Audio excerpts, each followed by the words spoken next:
My wife poured me a cup of coffee this morning.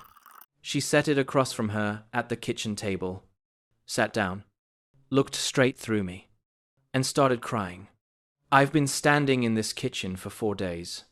She still hasn't seen me. She still can't hear me. I need to tell you how I got here. Because I don't think I'm the first. And I won't be the last. My name is Daniel. I'm an electrician. I fix things for a living. I believe in what I can measure and what I can touch. Nothing else. Last October, I took an overnight job rewiring an abandoned house on Maplewood Drive. It had been empty for 11 years. The neighbors avoided it. I laughed whenever they called it haunted. The house had 12 rooms. The first 11 were exactly what you'd expect. Rotting wood, old wiring, water damage. Nothing strange. Then I reached the last room. The door felt warm. Not warm from the sun. Not warm from a heater. Warm. Like someone had been holding it from the other side. I opened it anyway. The room was empty. Bare floorboards. One dirty window. A single pull-chain light hanging from the ceiling. When I switched it on, I saw the walls. Every inch of plaster had been scratched with the same sentence. Over, and over, and over again. He doesn't know he left. I took one picture. Then I walked out. For the first time in my life, I didn't want to finish a job. The next morning, Karen made coffee. Mine too. She placed the cup in front of my chair. I smiled. She didn't. I said good morning. Nothing. I asked if she was okay.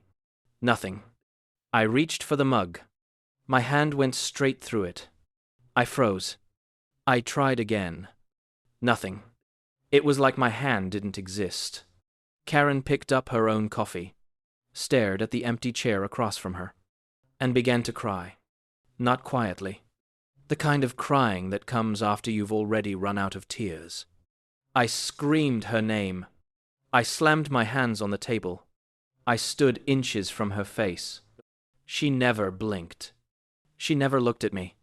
She couldn't. I ran outside. A kid on a bicycle rode straight through me without slowing down. He didn't even blink. I stood on the sidewalk and watched the world move around me like I was nothing. Like I was air. Like I was already gone. I don't remember deciding to go back to the house. Some part of me already knew the answer was waiting there. When I stepped inside, I saw my work belt lying in the entryway.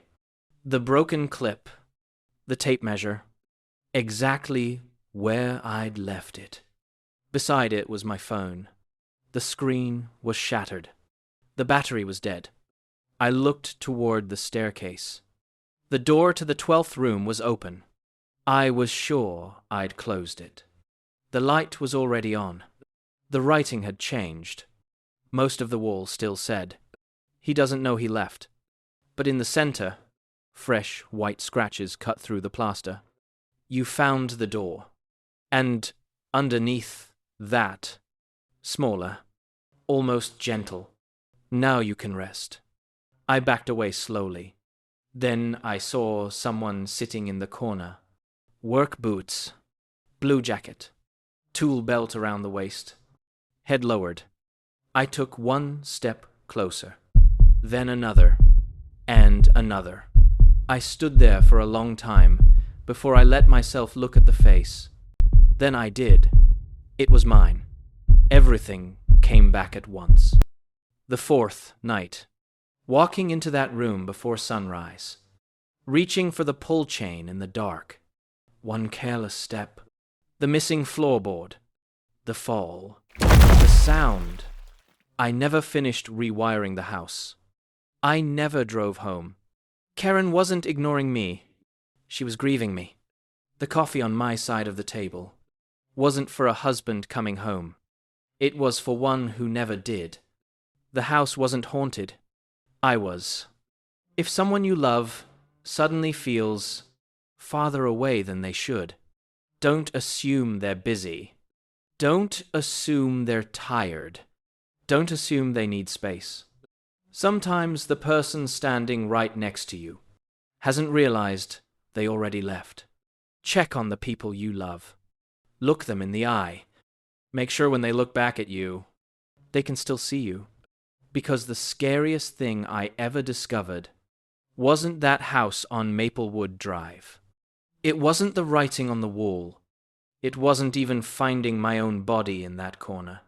It was realizing that for 4 whole days, the only person who didn't know I was gone was me.